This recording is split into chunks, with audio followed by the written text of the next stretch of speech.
Vale, bueno, el tema es hacer algo agradable y que os sea de interés, es decir, que yo soy lo divertido venir aquí como que voy al cine, aunque sea algo un poco más trágico y desgraciadamente real, ¿no? Y entonces haré una aproximación que me pasaré un poco por el foro, aunque hay muchas diapositivas de algunas técnicas, y depende del estado de somnolencia, pues iré saltando, pero más cualitativo para darle un poco de relato, un poco novelesco al tema, para que sea... Y en principio, o sea, el primer mensaje que yo quiero decir es la peste, ¿no? Es curioso, yo me he encontrado un poco por casualidad con muchas cosas en la vida, de hecho como casi todo en la vida, y cuando he ido profundizando con la peste me ha parecido como una enfermedad fascinante. Pero la otra cuestión es que cuando hablas con la gente, ¿cuál ha sido tu último proyecto? Peste.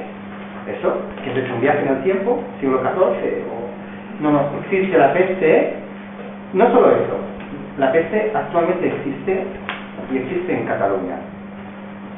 No solo eso, sino vuelve cíclicamente cada Viernes Santo en esta forma. ¿Por qué le digo esto?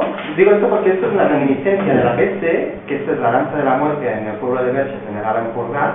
Los que sois fuera de Cataluña ya podéis ir corriendo el Viernes Santo, y es una de las pocas danzas de este tipo de origen medieval que aún ha sobrevivido hasta nuestro tiempo, y tiene exactamente su origen en el siglo XIV, cuando saltó en el imaginario toda la mortalidad específica que el doctor ya os explicó en su día, y impregnó desde un punto de vista cultural y además cambió el curso probablemente de la historia europea a partir del siglo XIV. Por tanto, cuando digo la peste, no digo que el microbio esté presente, pero sí está presente como una impronta cultural de la cual igual no somos muy conscientes, pero que está allí.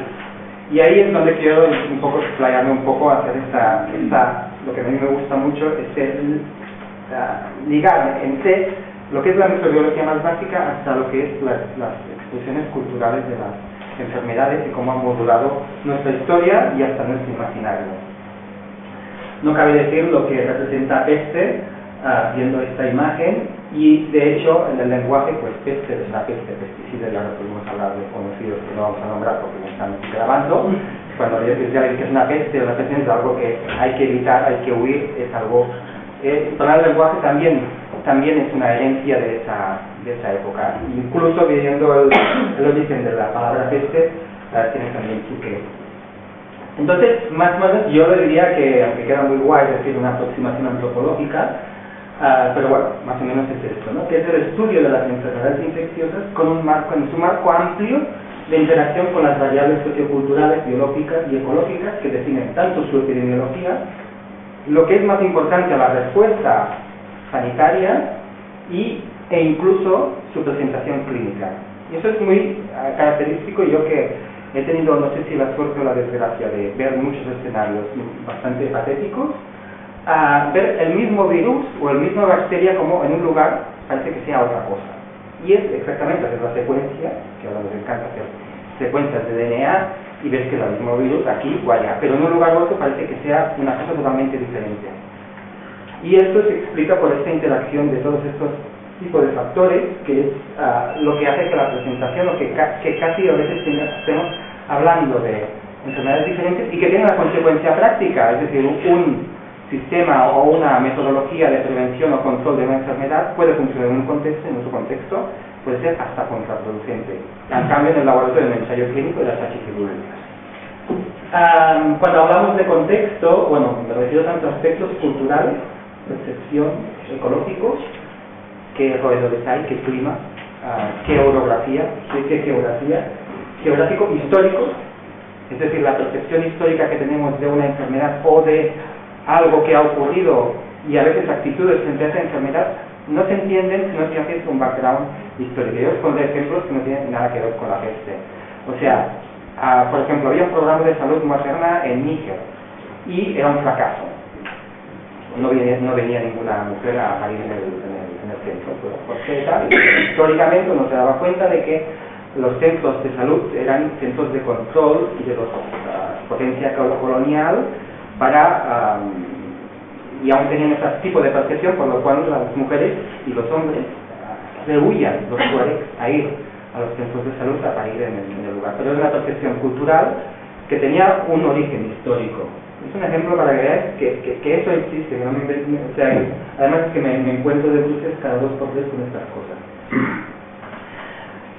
El primer mensaje desde un punto de vista conceptual de qué es la peste exactamente, primero tener muy en cuenta de que no es una enfermedad estrictamente humana, es una enfermedad de roedores, de mamíferos.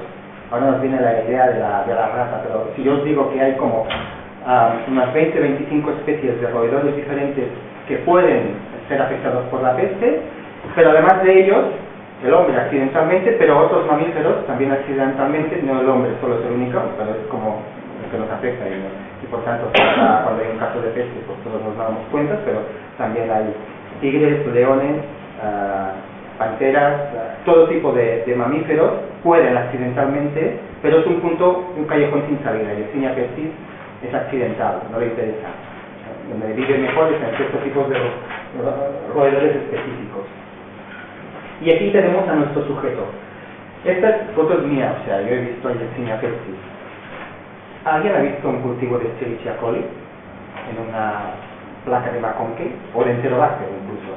¿La habéis visto? ¿Quién ha visto un...? ¿No? No habéis entrado en un laboratorio, es muy instructivo. Vale, bueno, la cuestión es que si vosotros os enseñan esto y decís que es un E. coli a un microbiólogo, os va a decir, sí, parece un E. coli. ¿Dónde está aquí la gracia o la desgracia? Y es que Yersinia pestis es prima de las enterobacterias, es prima hermana del maldito enterobacter que tenéis por ahí pululando y del Escherichia coli, el que tenemos en el intestino todos pululando. Y eso es lo que hace esta bacteria tan fascinante. Cuando vemos los ciclos biológicos de otras bacterias que tienen roedores, mamíferos, que son muy complejos, pero vemos que son microorganismos muy complejos desde un punto de vista evolutivo y desde el punto de vista de Rickettsia, Borrelia, y este tipo, que están muy adaptados, o vemos que son virus, los arbovirus, por ejemplo, el chikungunya, el Zika, o parásitos también muy sofisticados como la malaria, el trypanosoma, pero bacterias de la familia Enterobacteriaceae que hagan estos ciclos de hombre y tengan una interacción con el medio ambiente tan íntima y además varios tipos de vectores pulga, hasta incluso el piojo puede llegar a llevar la Yersinia pestis, pues no hay ninguna, es la única que yo conozca, afortunadamente. Y eso ya da que es realmente una enfermedad muy particular y explica también en gran medida su clínica también muy particular. Clásicamente se llama, bueno, la peste tiene, pues, esquematizando, el roedor que, evidentemente he dicho todo un listado de vectores, que serían los artrópodos, y de reservorios, que serían, pues, los roedores. Nos viene pues, la rata y la pulga de la rata. Las dos especies de la rata más, la Ratus ratus y Ratus norvegicus, que distinguís perfectamente, la una de la otra. Esta es norvegicus, que es la de cloaca de toda la vida de la ciudad. Esta tiene más tendencia de estar en el campo, la Ratus ratus. Son los dos vectores más eficientes. Y la pulga, respectivas, son los transmisores más eficientes. Es decir, no es la misma gradación y por tanto también nos indica que en algunos lugares, depende de cómo se desarrollen estos, tenemos más posibilidad de peste humana, que nos piquen a nosotros, depende de su presencia. En cambio, si tenemos otros que no tienen tanta interacción con el hombre y además otros vectores que tampoco tienen tanta interacción con el hombre, pues tengamos menos peste humana. Y aquí ya tenemos una interacción que nos da ya una idea de que no vamos a encontrar la misma peste en todos los lugares. Esto es un poco, viene de otra, de su prima, que es la Yersinia pseudotuberculosis, que es un germen fecal oral, y que con unas muy pocas mutaciones en su DNA, hace relativamente poco desde un punto de vista evolutivo, unos 20.000 años, supo, suprimiendo unos genes y activando otros genes y mutando un par de genes más, simplemente pasó de la ciclo fecal oral, también en mamíferos, a un ciclo roedor y además pulga, o voy a llamar pulga, pero cualquier artrópodo que pueda llevarla. Y es realmente fascinante, es decir, como realmente no es que sea la bacteria pseudotuberculosis se haya sofisticado, es lo contrario, se ha simplificado, ha sacado todo lo que le sobraba y ha activado 4 genes que le han permitido sobrevivir en uno y en otro. Y además llegar a un equilibrio ecológico que le permite pervivir. Es decir, si desaparecen todos los vectores, desaparece Yersinia, pero desaparecen todos los roedores, desaparece Yersinia. Es decir, depende de los dos, no solo depende de que esté por un lado o para otro. Entre los más importantes, además de genes muy específicos, hay un gen, uno que le permite descoagular y por tanto penetrar dentro del organismo y por tanto difundirse. Y hay otro también muy interesante que le permite resistir al pH ácido que sucede sobre todo a la muerte de su víctima preferida, seamos nosotros, y esto tiene su efecto porque si vosotros veáis el relato clásico de la peste de Camus, empieza con el doctor Rieu que va paseando por la calle de Orange y se encuentra con una rata muerta.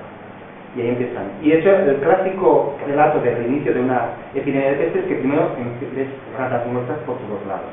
¿Cómo se explica esto? Entonces se explica, uno, por un lado, es un fracaso de dioxina. Con todos los parásitos, matar a su huésped, nosotros no nos gusta quemar nuestra casa. Bueno, si la van a expropiar, pues igual sí, porque es inseguro, yo qué sé. Pero a un parásito le pasa exactamente lo mismo, no le interesa quemar su casa. Es decir, matar a la rata es matar a quien le da de comer. Y hay un desequilibrio ecológico que se manifiesta primero por la muerte de las ratas. Pero Yersinia pestis tiene esta capacidad de sobrevivencia post-mortem, que las pulgas, cuando están ahí picando, aún van picando y además tienen la carga de bacteria máxima, y entonces, pues no hay nadie alrededor, pues a qué viene a picar, al primero que me pase, un hombre, y voy, y después consecutivamente. Bien, es una estrategia también de supervivencia, le permite cuando se ha muerto el suyo, pues aún sobrevivir un tiempo y hacer eficiente su transmisión a otro ser vivo, y si encuentra en una ciudad, pues será un hombre y ahí empieza, digamos, puede empezar el brote epidémico de peste. Y incluso se ha demostrado bastante recientemente que tiene capacidad de pervivencia en el suelo. Una vez muerto, el cadáver se degrada, pero al cabo de una semana se coge muestras de allí donde ha habido está una la carcasa, pero se puede encontrar, se puede llegar a aislar Yersinia pestis. Por lo tanto, aún hay otra hipótesis de transmisión a través, y de hecho se ha hipotetizado de que en el siglo XIV todas las fosas comunes, de hecho, fueron también focos de radiación de Yersinia pestis. Al cabo de un tiempo pasaba una estación y creaban otra, pasaba un mamífero por ahí, se infectaba, hacía el ciclo y empezaba otra vez pero eso es solo una hipótesis, Y la clínica es la peste es probablemente la enfermedad más mortífera en tiempo, es decir, por el VIH también tenemos mortalidad del 100%, pero al cabo de 10 años. En cambio, Yersinia pestis en 2-3 días. La forma clásica bubónica, que es el bubón que se hincha a través de la transmisión de difusión linfática después más cercana al lugar de la picada, sin tratamiento tiene una mortalidad del 50%. Pero hay una forma que es la pulmonar, que llega por vía hematógena, llega a hacer una neumonía consolidada, y este tipo es de una mortalidad del 100%, sin tratamiento.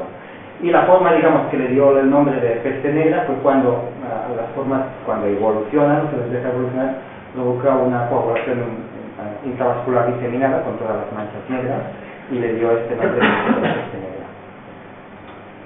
La complicación a peste pulmonar se da en un 2% de los casos de peste bubónica, o sea que tampoco tranquilos, que no es, pero bueno, 50% de mortalidad es ébola, estamos en niveles de ébola.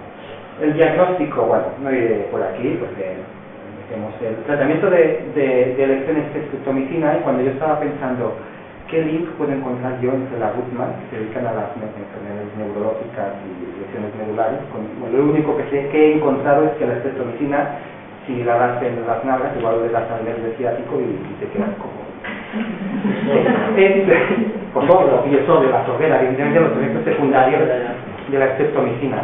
Pero bueno, hay alternativas también efectivas, Penta con levofloxacino y la profilaxis con dimethylsonido.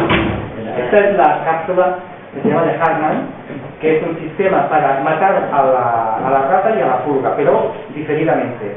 Entra la rata, hay un cebo, entra la rata por aquí, hay todo el insecticida, queda impregnado, entonces mata a la pulga, pero lo que nos interesa es que muera la pulga antes de que muera la rata. Y entonces hay un veneno que también es un anticoagulante, que al cabo de unos 2 o 3 días también se muere la rata. Pero estamos seguros de que ha muerto sin la pulga. No nos interesa que muera, porque si muere ya y la pulga donde está, hará eso, ¡pum!, se va a saltar y se va a ir a otro lado. Bueno, es un sistema de control de los... El tema es... Perdona. Sí. Esto que cuando hay una epidemia lo ponen en Esto es un control regular, esto es una cosa en Madagascar. Ahí, como tienen regularmente todos los años de forma estacional peste, pues en los poblados ponen estas cajas para eliminar las ratas y las posibles pulgas que tengan encima. La cuestión es, esto es del ciclo natural, cómo pasa al hombre y por qué. Como he dicho, es un callejón sin salida, no me interesa, es un accidente que le ocurre a Yersinia pestis, un accidente entre comillas, veréis después que la cosa no es tan sencilla. Y eso sería, digamos, el ciclo completo cuando ponemos al hombre o otra víctima, que puede ser una bacteria o cualquier otro mamífero, por en medio. Es decir, a través de la pulga pasa al hombre. Algunos desarrollan 1 o 2% peste pulmonar, pero la peste pulmonar tiene otra cuestión, es que entonces sí que es transmisible entre personas, a través de como cualquier neumonía, pero es una enterobacteria, es decir, tampoco es una transmisión tan clara y tampoco es tan eficiente, pero sí que hay brotes epidémicos de peste pulmonar, y ocurrió uno en 1911 en Manchuria con unos 60.000 muertos, y ahora en Madagascar hubo unos 800 o 600 casos de peste pulmonar. ¿Por qué ocurrió esto? Bueno, lo explicaremos más tarde.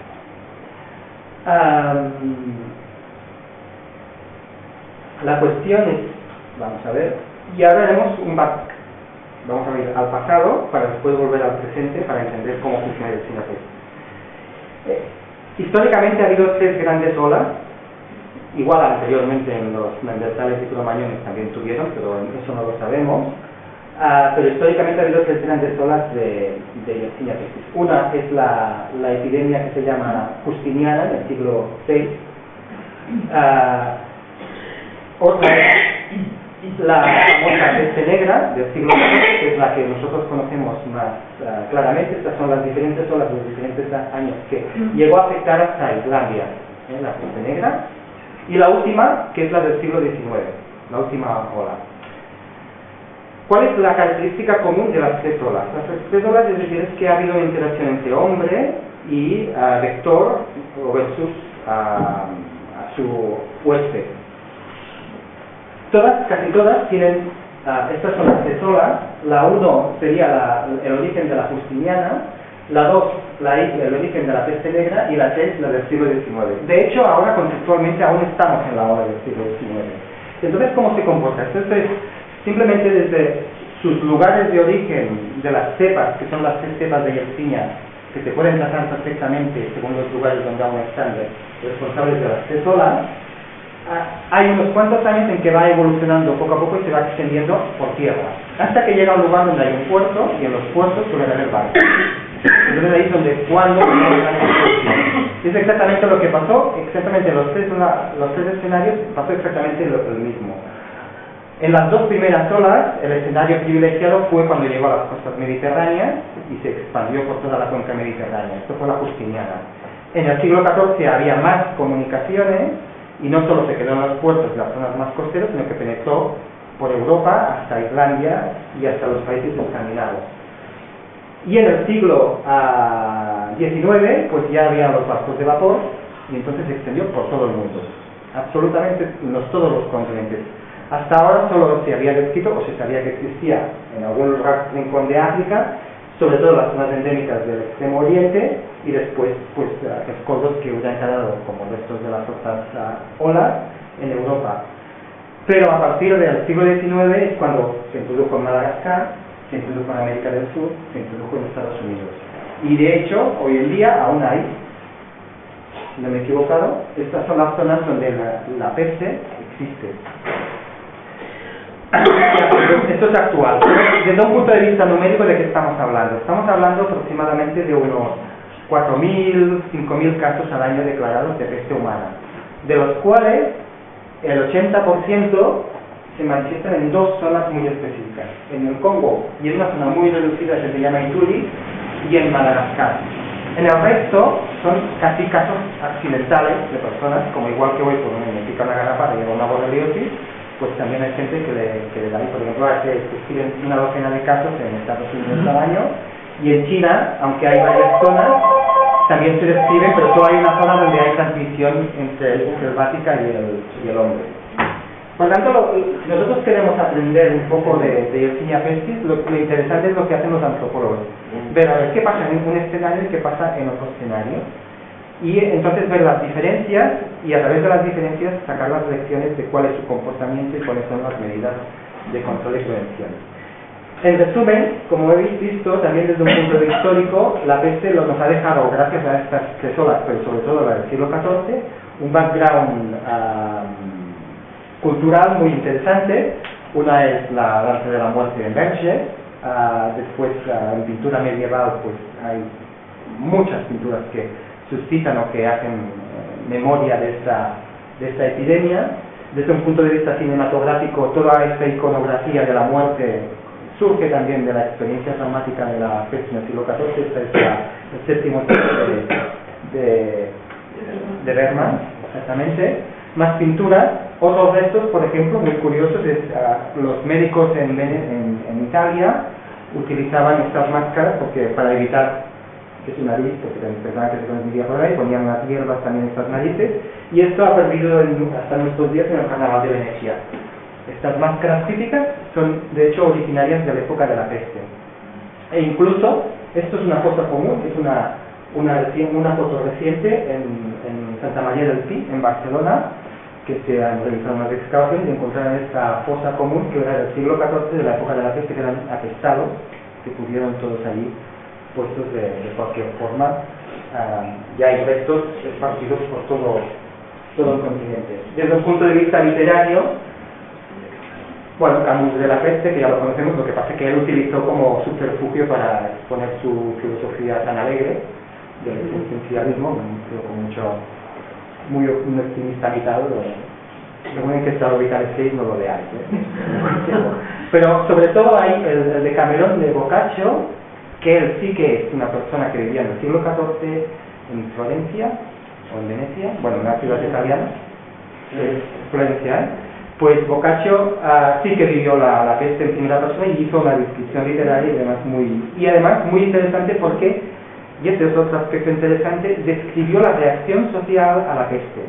Y eso es interesantísimo y tú lo habrás visto en un sentido de que como cualquier situación de estrés epidémico hace reemerger, digamos, el subconsciente colectivo o todo aquello que hay de podrido o de bueno, lo bueno y lo malo, sufre. De hecho, en cualquier situación de crisis. Y eso lo hemos visto en aquel país con la peste, lo hemos visto en ébola, lo hemos visto en varias situaciones epidémicas. Y es muy interesante los fragmentos donde escribe, porque escribe, bueno, había gente que decía, pues cáncer y se puso a fornicar porque decía que el mundo se acababa. Gente que huía, los ricos sobre todo, o todos los establecimientos que se utilizaban también como arma política, pues para las personas indeseables aún marginarlas más, como una enfermedad estigmatizante, o toda la emergencia de fervor religioso, y hubo toda una playa de sitios de peregrinación y de santos que se crearon en esa época, porque tenían, o se creía con calidades miraculosas contra una enfermedad que no se sabía muy bien de dónde venía. Y otro cuento de Edgar Allan Poe, que aunque no es de la peste, pero sí que describe otra característica de la peste, que era su alto nivel democrático. Es decir, ya podía ser de alta sociedad, y eso es lo que hacía, lo que provocó más perplejidad en la población en el siglo XIV, y además, no solo esto, sino yo que he visto la reciente brote en Madagascar, se replicó. Es decir, la gente del nivel alto se preguntaba, bueno, ¿y por qué nos afecta a nosotros y a esos pobres que están tirados? Ahí no veo que se estén muriendo todos. Había esta reflexión. Pues esta reflexión la encuentras en el Boccaccio y la encuentras, bueno, también en este cuento, como están ahí haciendo la fiesta y todo el mundo muriéndose, ellos están tranquilos hasta que la muerte entra incluso en sus estancias, y es un cuento muy ilustrativo y que expresa esta sensación de que nadie está a salvo, que también imprimió en esa época en el subconsciente, y por eso dio esta impronta los pobres desgraciadamente no pasan a la historia, solo lo que les pasa a los ricos, y entonces se mueren todos los pobres y nadie lo va a escribir y se escriben. Pero aquí sí que ha pasado a la historia porque todo el mundo se sintió amenazado. Entonces hay todas estas reacciones de estigma, pánico, generador de cambios en positivo o en negativo, como un método de represión, y la interacción entre creencias y religión, que también se ve hoy día. Y en el caso de la peste también, en Madagascar también se vio esta interacción. Y pasando a un caso concreto, es decir, el tema de Madagascar, y digo, ¿y ahora qué? Lo más interesante es ver, bueno, ¿y ahora cómo pasa? Y cómo nosotros podemos reflejar todo esto, y si se refleja actualmente en el país donde, uno, se dan, el lugar más donde se dan más casos es en el Congo. Lo que pasa es que allí es un lugar aislado y no hay nadie que sepa exactamente lo que esté pasando. En cambio, Madagascar es otro escenario. Ex colonia francesa, se introdujo durante la última ola de la peste, y además con la gran suerte de que los franceses establecieron sedes del Instituto Pasteur en todas sus colonias, e incluso Madagascar, lo que permitió que desde su inicio la peste fuera protagonista de una investigación muy bien hecha, y es realmente el conocimiento que tenemos de la peste actualmente, desde un punto de vista, digamos, más científico, nos viene casi todo de Madagascar. Es un país muy extenso, casi un subcontinente, orográficamente muy complicado, pero se puede dividir en el altiplano, que es toda esta zona central montañosa, una parte sur y norte está más árida y más húmedo, y una parte está más húmeda y igual. Es muy diverso, pero lo que nos interesa desde el punto de vista de la peste es esta diversidad entre zona baja y zona alta. Es un país muy pobre, con muchos problemas, muy mal comunicado. Esta es la otra zona del Congo, Ituri, también es una zona poco poblada, selvática, ecuatorial. Aquella es tropical, pero esta es ecuatorial, que también nos da, y con un sistema de salud muy frágil. Pero la diferencia entre un lugar y el otro es que, por ejemplo, en Madagascar existe un programa de peste y un sistema de detección precoz y de los casos, pero en el Congo nadie de hecho sabe de cuántos se mueren. Solo uno va a hacer una investigación y se hacen pequeñas estimaciones. Bueno, estas son fotos directas de Madagascar, el cultivo del arroz que es principal, los mausoleos familiares que tienen relación con la peste, ya lo veréis, y estas son, digamos, son las casas más tradicionales. Esto sería un paisaje típico en el altiplano. Desde un punto de vista sanitario está muy jodido, no entraré en detalle. La cuestión es que no solo el Yersinia pestis fue introducida en 1898, para saber exactamente la fecha, clara cuando empezaron los casos, sino que incluso la rata común también fue introducida anterior, pero tampoco es endémica, no es como los marsupiales, sí, los lemures, perdón, no es como los lemures, sino realmente fue introducida anteriormente y se encontraron felizmente pues la pulga que llevaba infectada con las ratas que ya estaban allí. Y eso hizo que no solo se introduciera, sino que además se estableciera el ciclo natural en Madagascar. Y eso es lo que hace la diferencia con el siglo XIV. El siglo XIV, de hecho, es como un incendio. Y después quedaron los rescoldos. Quedaron aquí unos pocos por aquí, unos pocos. Y de hecho, el último foco en Europa donde había aún Yersinia autóctona con ciclo natural, que eran origen de pequeños brotes o pequeñas microepidemias, que por tanto fue introducida hasta el siglo XVIII, en Marsella aún había peste autóctona, no introducida. Pero son como focos y se acaban apagando y desaparecen, por razones diversas. En Madagascar pasó exactamente lo mismo en pequeña escala. Se incendió como toda la isla, hubo miles de casos y se fue restringiendo hasta quedar solo en el altiplano, allí donde tanto el vector como la rata encontraron sus lugares óptimos para reproducirse correctamente y restablecer su ciclo natural. Y como hay gente, y de vez en cuando entra en la isla que le pique una pulga infectada, pues también se da la peste humana. Y de hecho, la presencia actual de la peste en todos los lugares es consecuencia de esta ola y de que ha llegado a sus nichos ecológicos. Pero en cada nicho tiene un esquema diferente, diferentes vectores, diferentes roedores, diferente interacción con el hombre. Y por tanto vemos ahí cómo empieza, baja, pequeños brotes, hasta que se establece en un lugar concreto, esperando la oportunidad para desencadenar una nueva pandemia mundial.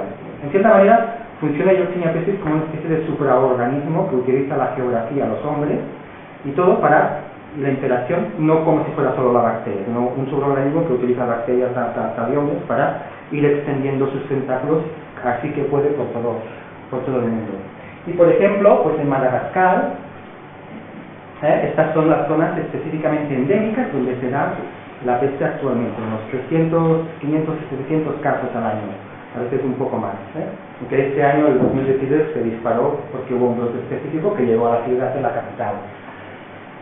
Lo que es interesante es que en los años 90 pasó un intento de ola epidémica, es decir, aquí en el norte tenemos este puerto de Mahajanga, que veis que no está verde, aquí no se da peste porque es lugar bajo y por tanto no hay las condiciones ecológicas. Pero apareció un caso y se hizo los estudios filogenéticos, que era una yersinia que venía de una zona concreta del altiplano, bueno, que era un caso importado, que a veces ya pasa fuera de las zonas endémicas, hay una persona que va a viaja 2 o 3 días y se pone enfermo en otro lugar y ya está, pequeñas oscilaciones de la noche.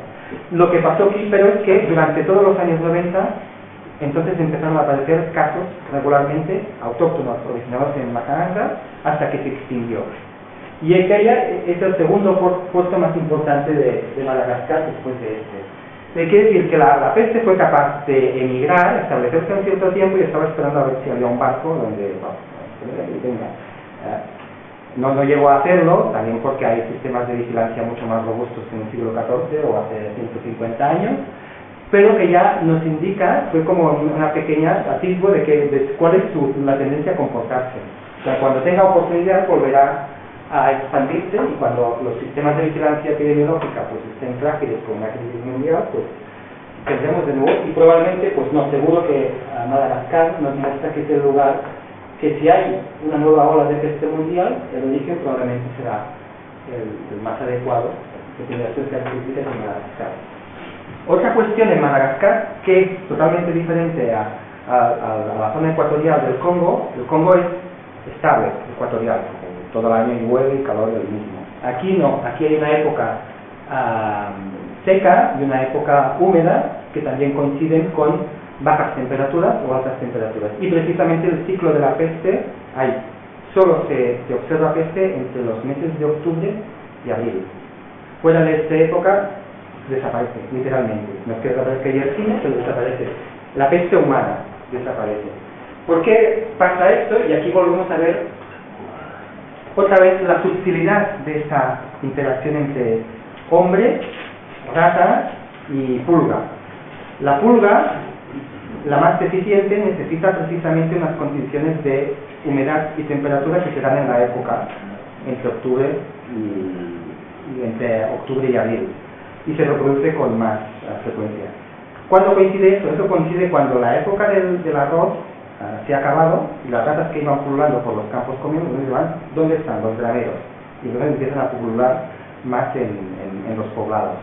Ya tenemos más vector, ya tenemos más ratas que van a emigran para buscar más comida, y además también se da otro fenómeno, el tipo de trabajo que hacen de desforestar un trozo para cultivar, y eso también hace que las ratas huyan, y todo coincide exactamente con el inicio de la época propicia para que aumente. Y simplemente esto explica el ciclo, la estacionalidad de la peste en Madagascar, y en cambio en el Congo, el Congo es estable absolutamente durante todo el año. Diferentes condiciones ecológicas dan diferentes manifestaciones, pero también nos dicen que no es la misma enfermedad, parece que no sea la misma enfermedad a un lado u otro. Hay diferentes, o sea, hay pulgas que les gustan más las casas, otras en el aire libre, otras, lo que indica que hay una complejidad, que no es solo un vector, que ese vector lo debe eliminar, no, te quedará otro, igual no va a afectar más a los hombres, pero van a continuar Yersinia en el medio ambiente. Pero bueno, no me voy a enrollar, porque aquí pues podría hacer una sesión exclusiva de la pulga, entonces sería más aburrido, pero bueno, no voy a ir por ahí. Hay una cosa muy curiosa, es decir, bueno, pero la peste mata a la rata, no le interesa matar a la rata, o como mínimo matarla suficientemente tarde para que haya saltado a otro lugar. Y aquí se da otro equilibrio muy interesante, es decir, y también explica esta relación de por qué es tan virulenta. Nosotros, si podemos, yo como microbiólogo, ahora me pongo el disfraz de microbiólogo. Yo, si, por ejemplo, de malaria, yo una persona con malaria le pongo una gota, lo meto en el microscopio y directamente puedo ver parásitos, y es como si diagnosticara más frecuentemente.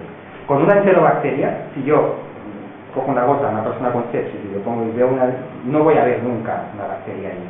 En cambio, tengo que hacer un hemocultivo, que es una especie de tipo, bueno, que en el fondo es una amplificación.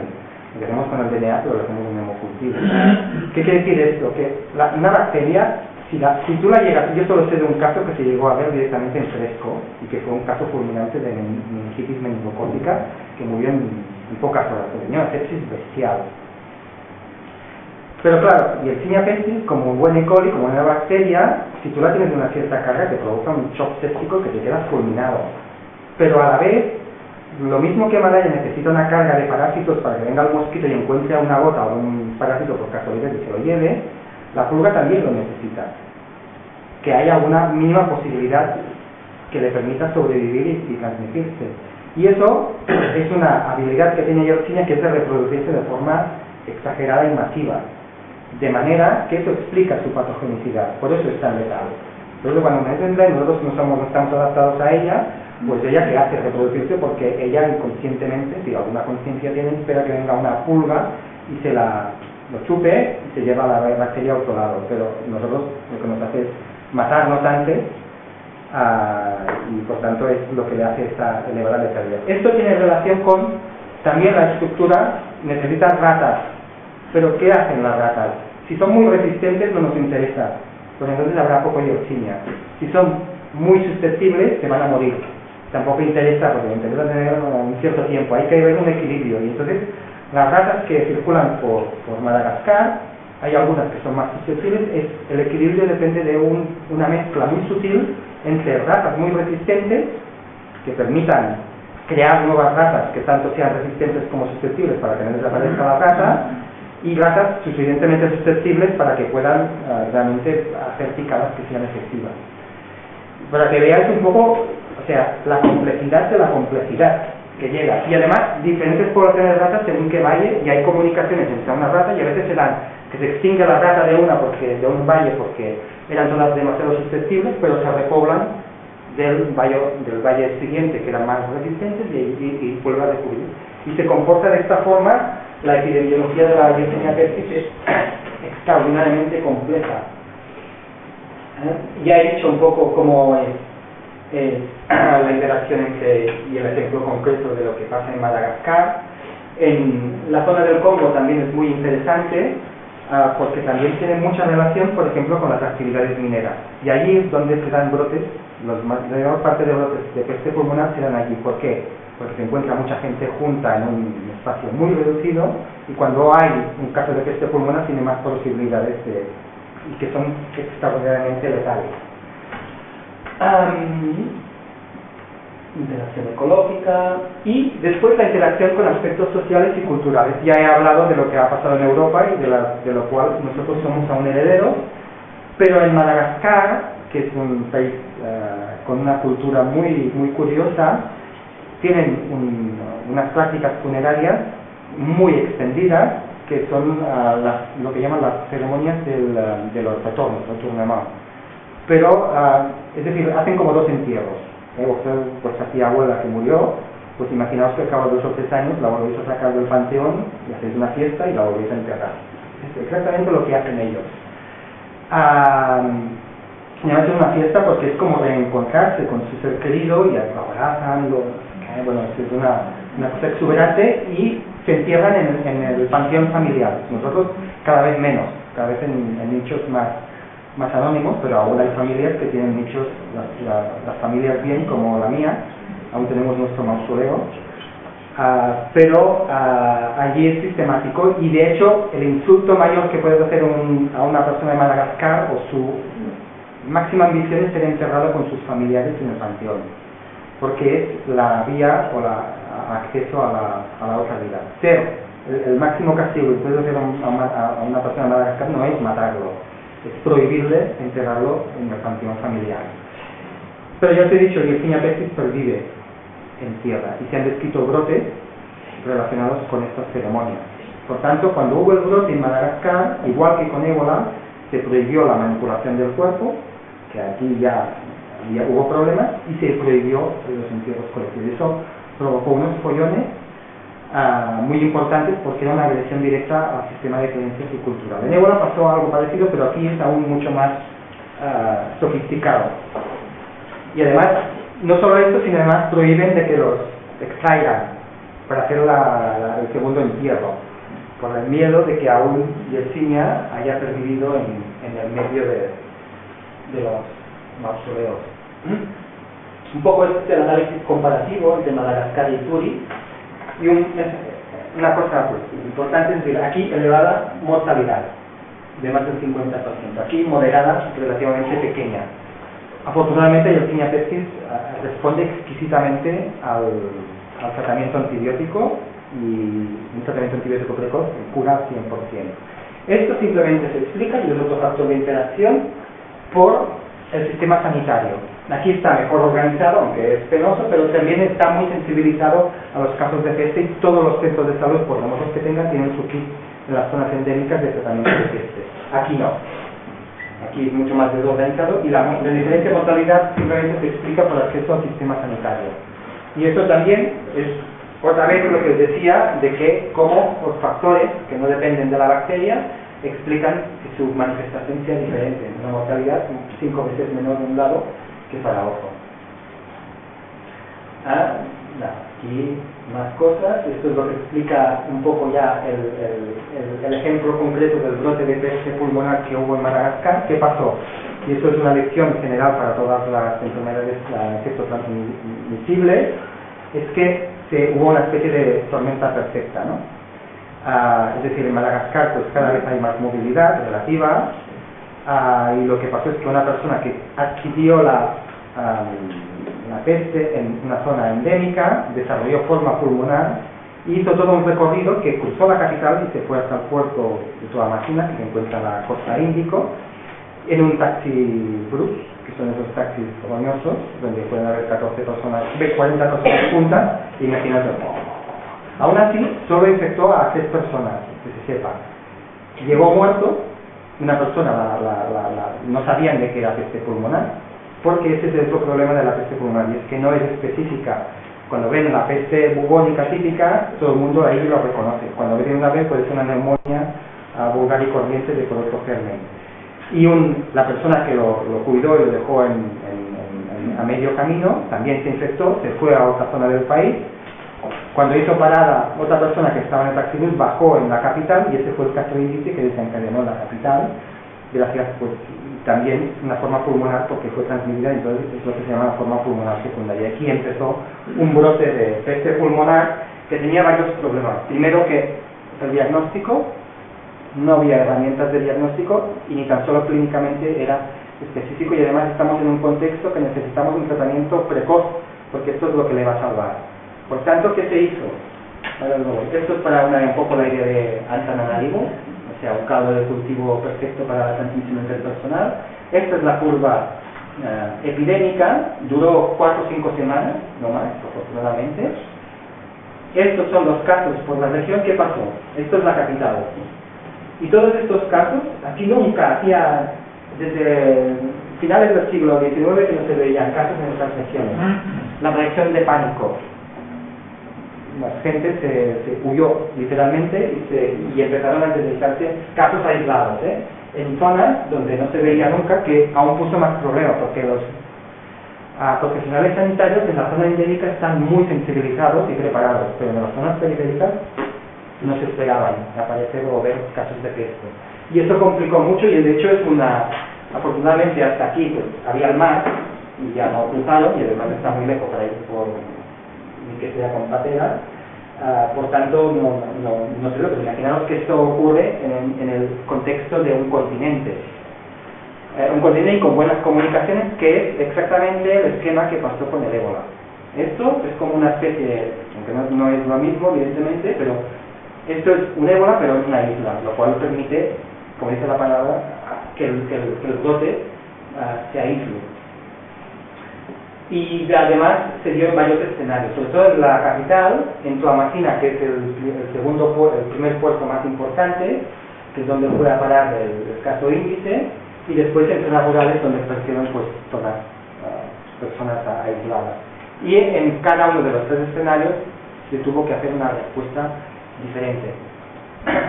Y sobre todo este efecto que viene el lobo. El efecto, cuando hay un brote epidémico, hay el brote epidémico en sí mismo objetivo, pero hay el brote epidémico psicológico, que a veces da muchos más problemas que el brote específico. Y aquí es donde estuvimos.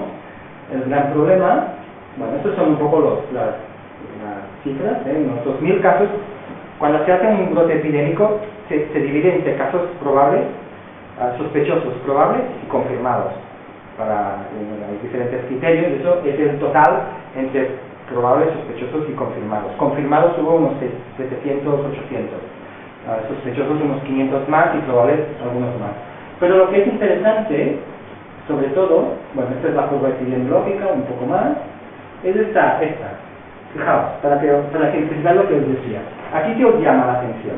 Esta es la distribución de los casos de peste pulmonar. También hubo casos de peste bubónica concomitantes, lo que hace sospechar que hubo transmisión interhumana. Una persona infectada con un ectoparásito también podría haber introducido a otra persona y entonces pasa de una pulmonar a otra bubónica. Pero bueno, estas son cosas que se están analizando, por eso hay algo como dos brotes paralelos de pulmonar y de bubónica. Pero fijaos, ya lo chivo porque hay la fecha. Fijaos en algo. ¿Qué ha pasado aquí? Y para que veáis un poco el efecto de estas que pueden tener, coincidió con la época de las bronquiolitis y de los rinovirus, y por tanto cualquier persona con tos está, tengo peste, y ante una sospecha de peste dice, no, si espero 24 horas se me va, puede morirse, pues pum, varicela de streptomicina. Y en niños menores de 5 años coincidió esta epidemia, la epidemia estacional de bronquiolitis con el brote de peste pulmonar. Estos son todos los casos, pero aquí igual había poquitos, o relativamente pocos. Sí que había, yo soy de algunos que eran ciertamente peste pulmonar. Pero esto tiene una consecuencia práctica. Niños menos de 5 años mencionados en la banderilla de streptomicina. O sea, probablemente habrá una pequeña cohorte con deficiencias auditivas o otros efectos secundarios derivados de la streptomicina. Y hubo también un problema de la streptomicina y se dijo, pues pasemos a Genta, que todo puede ser pues por infusión y por vía oral y levofloxacino, pero la decisión se tomó cuando ya estaba acabado el brote y por tanto casi todos los casos se trataron con streptomicina, pero esto va a llevar a un cambio de protocolo. La streptomicina va a pasar a la reserva y la primera línea será, a partir de ahora, Genta con levofloxacino, por dos razones: la facilidad del tratamiento y, bueno, facilidad depende, porque por perfusión depende de qué lugares, pero sobre todo porque como había solapamiento con otras neumonias vulgares, como con Genta Levo, cubres todo. Si es una neumocócica, pues lo cubro todo y ya está. Streptomicina con el neumococo no le vas a hacer nada. Y por tanto, también hubo una mortalidad de mal diagnóstico que no sabremos nunca porque la recogida de datos no lo permite, de personas que igual murieron de una neumonía vulgar porque no se les trató bien por culpa de que tuvieron la mala suerte que ocurrió con la peste. Esto es el esquema de la célula de respuesta, también es muy interesante y no os lo voy a explicar porque ni yo mismo la entendí. Y lo que eran galimatías de reuniones, y la gente con la que hablaba, ¿sí? ¿Qué tal la respuesta? Nos pasamos el 80% del tiempo reuniéndonos, intercambiando información, ¿qué pasa por aquí? ¿Qué pasa por allá? Y el milagro es que funcionó, es decir, funcionó en parte, y funcionó yo creo que también por la historia natural de la peste pulmonares a autorreemitirse de una forma espontánea. Pero, de todas formas, como muchas veces pasa en estos países, se adaptan, y aparte de las reuniones, que yo creo que había una intencionalidad política del gobierno para tener entretenidos las ONGs que querían intervenir y no les interesaba porque querían controlar la situación, pero los grandes protagonistas, sobre todo locales, como que allí ya se conocía, ya había planes y había equipos de gente que sabía lo que tenía que hacer, se autonomizaron y bueno, hicieron su batalla mientras los otros se iban reuniendo. Por tanto, al final hicieron buena dicho de Deng Xiaoping: si el gato caza el ratón, que podría ser la rata para ser más propios, ¿qué importa que sea marrón o negro? Es decir, lo que importa es que case. Y la cuestión es que la respuesta funcionó y se controló el brote. Aún yo no sé exactamente cómo. Y eso que yo estaba allí para analizarlo. Fijaos, un poco los dispositivos que se pusieron, la OMS aterrizó histérica porque tenía una experiencia traumática con el ébola y no quería que le pasase lo mismo. Y eso también creó disfunciones. Llegaron como unos 70 expertos, que la mitad sabían de peste lo que yo sabía antes, o sea, casi nada, pero sabían mucho de ébola y fueron con un esquema de ébola. Tú ves los protocolos que hicieron y eran copy-paste de ébola. Simplemente donde ponía ébola cambiaron por peste. Y no es lo mismo. Y además, iban ahí de expertos, pero los expertos de verdad eran los locales que llevan 100 y pico años trabajando con peste y pasaron por ellos por encima. Y creó unos follones, unas disfunciones y también sobre todo al inicio. Esto proporcionalmente es importante tenerlo en cuenta por la duración del brote. Fue importante porque fue un brote relativamente corto. Si fuera ya largo, todas estas disfunciones se fueron arreglando, entonces ya no nos olvidaremos como la anécdota del principio de las disfunciones típicas. Lo que pasa es que en el espacio de tiempo sí que fue importante por la duración. Y si hubiera durado mucho, yo no sé qué hubiera pasado, pero bueno. Esto es una zona de isolación, de aislamiento para los casos, una zona de triaje cuando viene un caso con sintomatología, pues primero hacen un screening y lo clasifican como sospechoso o no, y entonces pasa el diagnóstico, bueno, el almacén y... Este de hecho es la foto del lazareto. Este es un lugar histórico, que es el único centro de peste que existe en el mundo, específicamente, que está en Madagascar, y que ya lo fundaron los del Instituto Pasteur, y es donde hicieron sus investigaciones iniciales, y ahora se ha reconvertido en un centro de los casos de peste estacional que llegan a la ciudad, donde los transportan, pues los cogen aquí. Y es un centro especializado de peste, pero hicieron otros centros puntuales, provisionales, en toda la capital.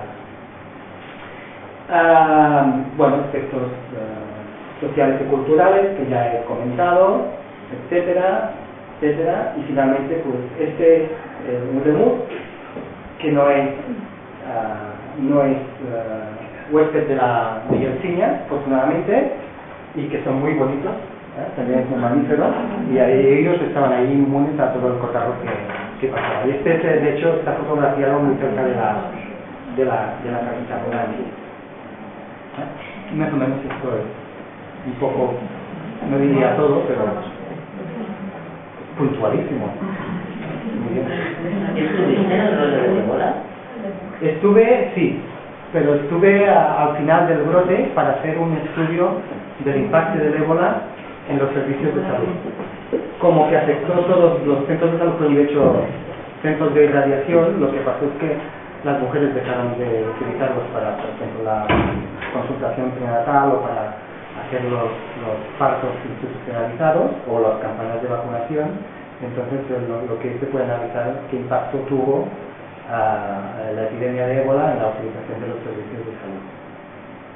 Pero yo cuando estaba allí aún estaba por Huayán, como se diría. A las personas que viajan a Madagascar, no sé, en alguna época les recomienda hacer un tratamiento profiláctico o no, porque el contacto realmente hay que ir a buscarlo, o sea, o vives realmente en las condiciones de esa salud, realmente es muy pobre, y a no ser que sea un turista un poco kamikaze y que voy a vivir en sus condiciones y me pongo ahí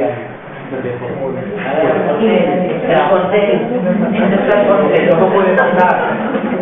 Todo puede pasar, pero incluso en el periodo del brote no se desaconsejó el viaje simplemente de sentido común y en el estilo que acostumbran a viajar actualmente los turistas, no. La profilaxis está limitada solo a contactos. Sí, solo a contactos. La profilaxis solo contactos. No es como la malaria que se le intenta ahí. La vacuna que sí, la de Robbie. Sí. ¿Qué eficacia tiene? Era elevada, pero lo que pasa es que se desvanecía y entonces necesitaba revacunarse un año tras otro. Y se utilizó hasta los años 50, tuvo su impacto, y entonces tiene su sentido cuando hasta los años 50 había 5.000 casos al año en Madagascar, con una población bastante menor a la que hay ahora. Y allí tenía un cierto sentido, pero cuando disminuyó los números de casos, ya no salía a cuenta. Y hoy en día no está indicada para cualquiera que viaja donde pueda ver un poco, no se usa. No sé, Luca, no hay ninguna, solo es de higiene y prevención genérica, pero no hay ninguna cuestión específica respecto a la peste. Son zonas inaccesibles. Las altoplanos no están fuera de las rutas principales turísticas de Madagascar y por tanto no, la exposición es muy rara. Y en Ituri aún hay guerrilleros, o sea quien vaya allá y se tiene que preocupar de otras cosas que no de la peste, que también la suya y el problema. Yo hace unos años leí que se acercaba la peste en Lima, en Perú. Sí, en Perú es otro foco importante Que ahora peste. ratas de campos de, no sé, 100 kilómetros por 10 de grosor y que eran súper remadas para que las ratas no pasaran de fuera Sí. a tal. Sí. Eso por aquí se hace o eso No, además ya lo hacen de forma natural, por desgracia, porque desde un punto de vista de un problema grave ecológico en muchos lugares, pero Madagascar están parcheando todos los bosques y tienen relación con estas cosas. Es decir, lo que se llama el One Health, es decir, quiere decir la salud humana, salud ambiental y salud de los animales. Está todo interaccionado y cada vez ahí está más, aunque desde un punto de vista práctico aún estamos empezando, pero hay esta aproximación de que la salud de los tres factores están relacionados y hay que cuidar la salud de los tres para que los tres estén bien. Pero no se hacen estrategias de este tipo. En Perú lo que yo sé es que es eso, aislado, y que sí, probablemente hay también una vigilancia y que deben hacer acciones, pero que cada contexto cambia y depende de la sociedad. Era una cosa ya social, ya había pánico y en las leías en periódico, ya está a 100 kilómetros, ya está. Hay esta percepción social, es decir, yo en Congo ahora había ébola, que está en la vanguardia salía, ¿no? Yo estaba en Congo ahora, acabo de volver hace 4 días, estaba en el Kivu, y que están más preocupados en había un artículo del doctor Crilla explicando las posibilidades de que vengan, estaban también esa percepción del trauma que supuso el ébola importado y el caso que tuvimos aquí de la enfermera y tal, pero aquí es una recóndita en medio de 52 casos en un lugar donde cuando hablas de la mortalidad materna es de 600-700 casos por cada 100.000, ¿no? Cada minuto se mueren pues 20 mujeres y ahí preocupados potencialmente es importante, pero brotes de ébola ha habido siempre desde que se conocen los años 70 en el Congo y hasta ha habido algún brote con 900 casos. Aquí están panchos, pero ahora los medios de información y las percepciones nos dan una sensación de alarma, casi de psicosis, de cualquier cosa que pase por que no quiere decir psicosis total. no quiere decir disminuir, es tener la visión objetiva, porque la epidemiología de las enfermedades está cambiando por la circulación, por el tema climático, el Zika pues ya se ha extendido por todo el mundo, el dengue ya hay dengue autóctono que hacía casi 100 años que no había en Europa y ya hay casos de dengue autóctona, el chikungunya, como se llame, que también hay un poco en Italia y cosas de estas que están cambiando la dinámica y bueno, hay que estar atentos. Hubo un caso de Crimea Congo que es muy parecido al ébola en Madrid el año pasado. Ya sacaron un protocolo y aparece que nos venía el crimen Congo. Pero estaba ya, el Crimea Congo está siempre el habitante de la Pata. Pero es increíble. A ver si ves la noticia, al cabo de meses el departamento de salud ya ve Muy bien. Bueno, muchas gracias. sí, A mí